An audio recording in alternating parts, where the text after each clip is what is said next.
Bom dia, boa tarde, boa noite. Hoje é sexta-feira, dia 4 de fevereiro, dia do Empower Connection, nossa terceira temporada. Estamos mais uma vez falando aqui o Rogério Schmidt, eu aqui de São Paulo, e a Vera Galante lá em Brasília. Tudo bom, Vera? Tudo bem. Olá, Rogério. Olá a todos. Bem-vindo ao episódio 3 da temporada 3. E não se esqueçam de assinar o nosso canal, clicar no sininho, comentar nossos vídeos, nossos artigos, porque isso nos ajuda muito a melhorar o que nós entregamos para vocês. Muito bom, Vera. Boa lembrança. Bom, eu vou usar minha prerrogativa de âncora, então, Vera, essa semana, para lançar aí o primeiro tema da nossa pauta, né? Que tinha sido até um dos nossos destaques no programa passado. Essa semana acabou, né, o recesso parlamentar, acabou o recesso do judiciário, e como sempre acontece no começo de fevereiro, foi também a semana aí com destaque para os pronunciamentos, né, dos chefes de poderes, este início de um ano novo na política, né? Então, começou na terça-feira, dia 1º, teve o pronunciamento do ministro Barroso, que está acabando o mandato dele no TSE, né? Vai ser substituído pelo ministro Fachin. E na abertura dos trabalhos do TSE, eu achei isso interessante, o ministro Barroso falou um negócio muito sério, né? Ele acusou o presidente Bolsonaro de ter vazado a estrutura de TI do TSE, não é? Abrindo espaço aí para a atuação de milícias digitais, de hackers. Isso é um tema sério, né, grave. Teve até também um relatório da Polícia Federal, que foi divulgado essa semana, dando elementos, né, de acusação nessa linha do ministro Barroso. E agora mostra que o TSE aí não vai aceitar calado, né, essas atitudes recentes do presidente Bolsonaro. Será que isso pode ter alguma consequência prática, Vera? O que você acha? Olha, os ministros estão endurecendo cada vez mais o tratamento que eles dão ao Bolsonaro, né? O ministro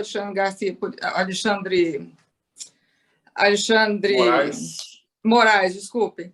Alexandre Moraes mandou o presidente depor na própria Polícia Federal, ele mesmo, em pessoa ainda, não podia ser virtual, e nem delegados irem ouvir o presidente no Palácio do Planalto, que seria, pelo menos, uma cortesia com o presidente do país, mas não. O presidente não foi. Eu acho que...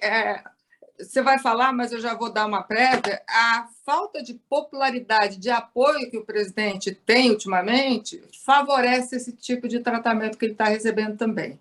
Então, eu vou parar por aqui, porque eu não vou entregar, mas eu acho que pode ter consequência, sim. Alguns artigos de opinião que saíram essa semana comentando, né, esse pronunciamento têm chamado a atenção para o fato de que o TSE pode acabar até num cenário mais extremo, né, acabar até impugnando,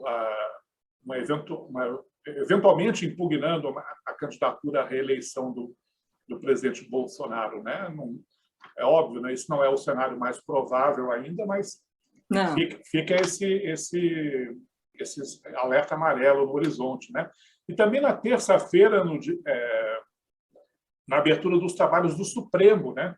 O ministro Luiz Fux também fez um pronunciamento dizendo que não há mais espaço para ações contra o regime democrático, de violência contra as instituições políticas do país. Então, acho que nessa mesma linha aí do Barroso, né? Provavelmente foi até combinado aí o que cada um ia falar. Foi a semana dos recados, né? E na quarta-feira, dia 1º, aí naquela tradicional cerimônia no Congresso Nacional, né, onde estão presentes não só o presidente da República, o presidente do Supremo e também o presidente da Câmara e do Senado, teve a reabertura dos trabalhos do Congresso, né? E aí teve o pronunciamento do próprio presidente Bolsonaro, do presidente Arthur Lira, da Câmara, e do presidente Rodrigo Pacheco, do Senado. E cada um, acho que eu também destaquei aqui um breve comentário feito por cada um, né? O presidente Bolsonaro ele destacou aí para 2022 que é a prioridade do governo na área econômica. Ele falou de novo a reforma tributária, né? Falou do projeto lá que permite a portabilidade da conta de luz e do novo marco legal das garantias, que são todos esses projetos que a gente acompanha aqui na Empower, né? Mas o que teve mais destaque foi uma fala de improviso do presidente Bolsonaro, que não estava no pronunciamento por escrito, onde ele mandou umas indiretas para o ex-presidente Lula, né? Então, o presidente Bolsonaro falou que ele nunca vai pedir regulamentação da mídia, nunca vai pedir anulação da reforma trabalhista, que são riscos, né, que algumas pessoas ligadas ao presidente Lula, às vezes até o próprio ex-presidente Lula, gostam de falar nesses temas, né?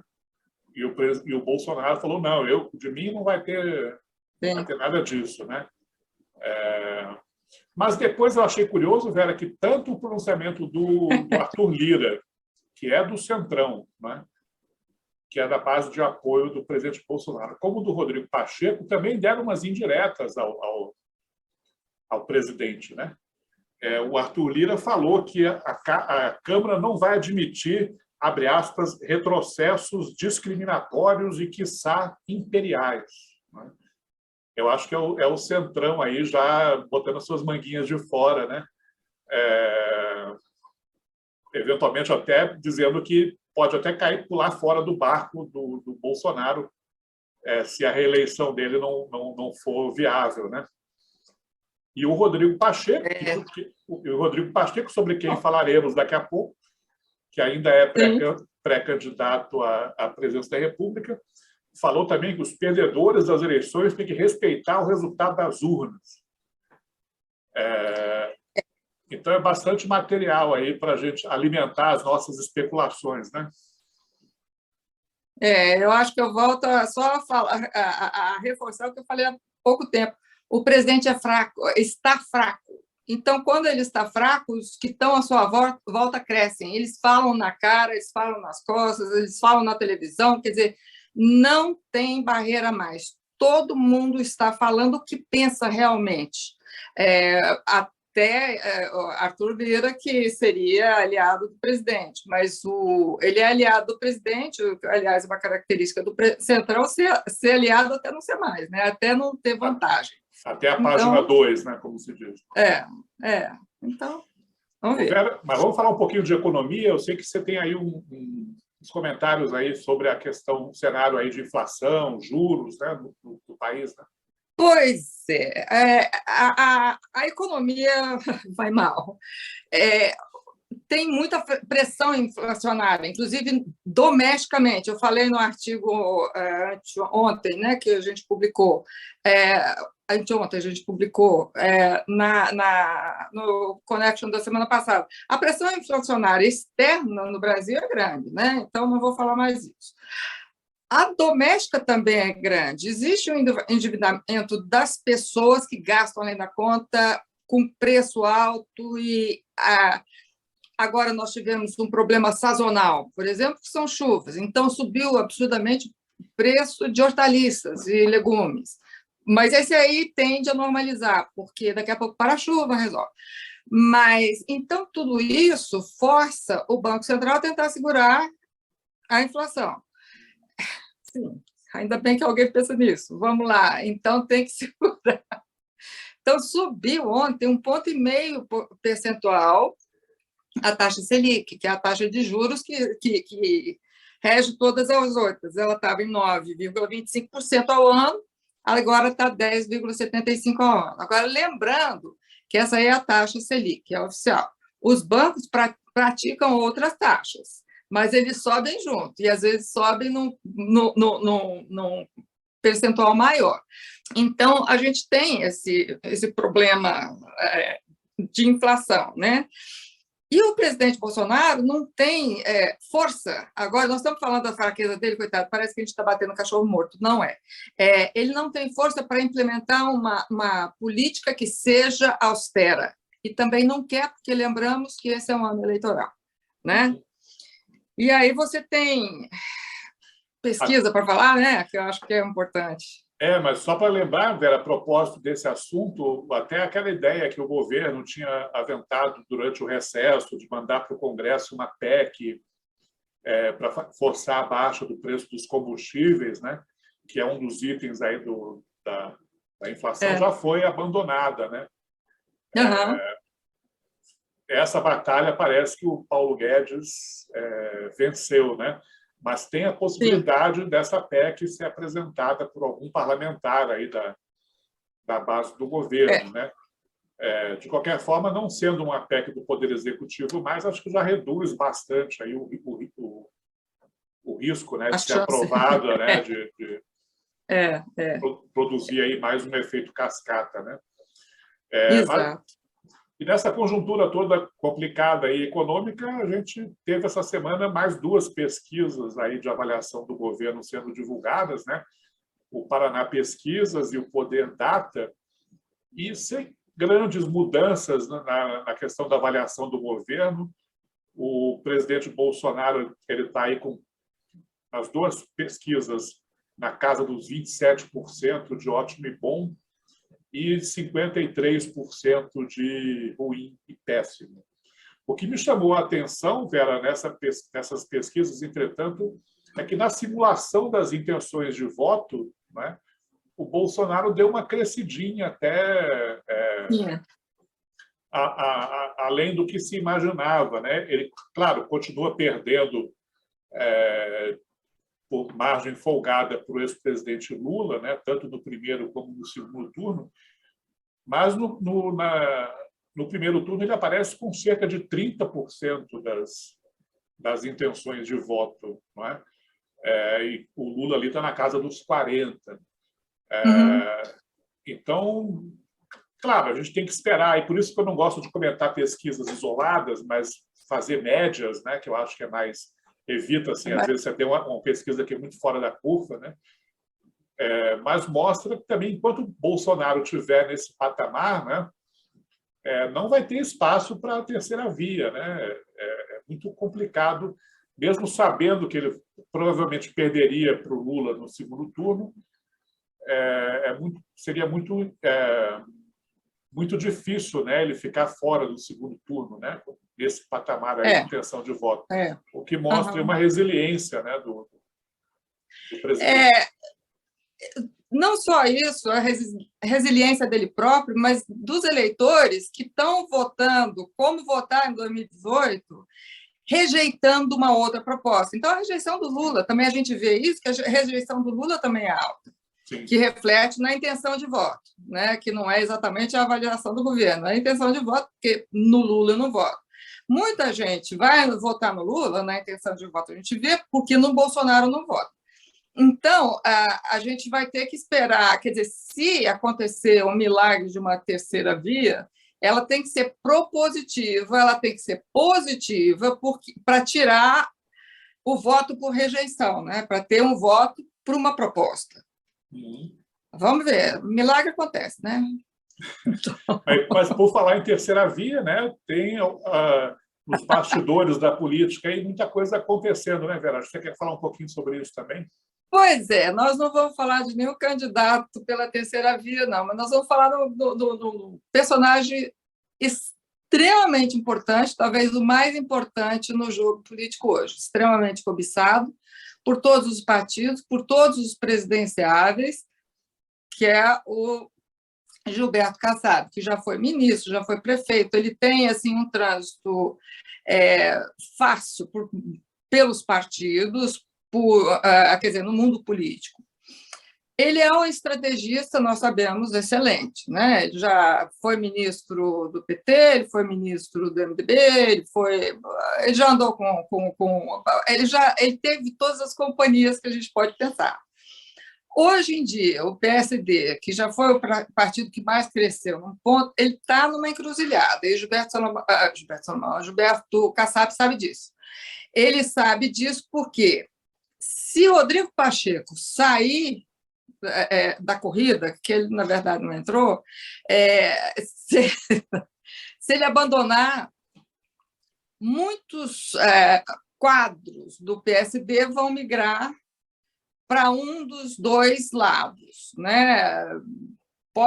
E ele, eu acho muito difícil apoiar um dos dois lados agora.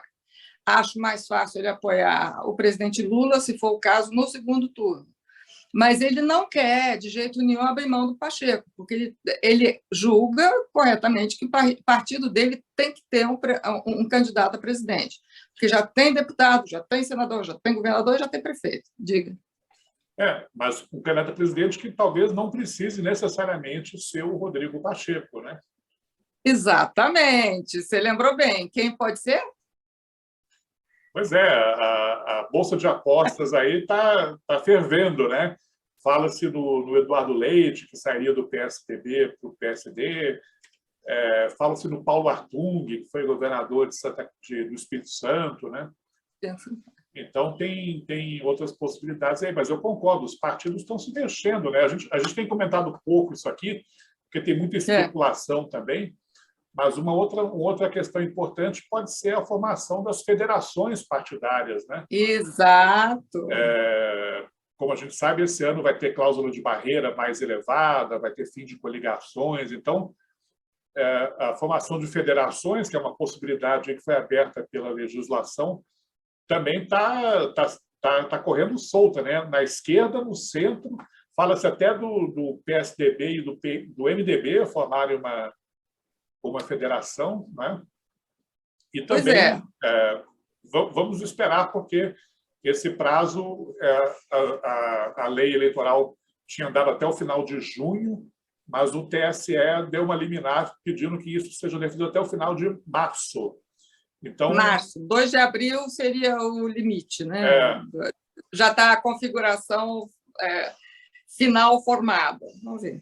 Então, isso tudo, além dessas movimentações todas aí dos operadores políticos, né, vai ser bastante importante aí ao longo dos próximas semanas e dos próximos meses. Bom, eu já estou pronta para o meu destaque, o Rogério, mas você pode...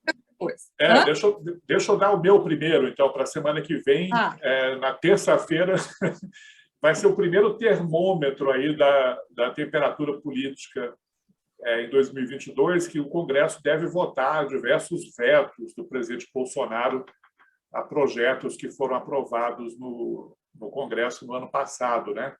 Então, vamos ver como que vai ser aí o saldo, né? Em alguns casos, o governo até quer que o Congresso derrube os vetos, mas pode ser aí uma sinalização importante, né, da correlação de forças no plenário da Câmara e do Senado para esse ano. Certo. E o meu destaque, infelizmente, é a Covid. Existem, assim, são 9 estados, mais o Distrito Federal, que estão com UTIs já em níveis críticos de ocupação, as crianças estão pegando e as vacinas não estão chegando às crianças e nem a terceira dose, e muitos adultos. Então, eu acho que nós estamos de volta a uma... Quer dizer, nós estamos de volta a um crescimento exponencial descontrolado da variante Ômicron e agora de uma subvariante da Ômicron. Então, meu destaque agora é ver como o país vai lidar com esse ressurgimento da pandemia. Então tá, pessoal, mais uma vez, obrigado aí a vocês que nos acompanham aqui no nosso Empower Connection e estaremos de volta na próxima semana, se o mundo não acabar. Tchau, Vera! Tchau, até logo a todos, um bom fim de semana, ótima semana que vem, até sexta.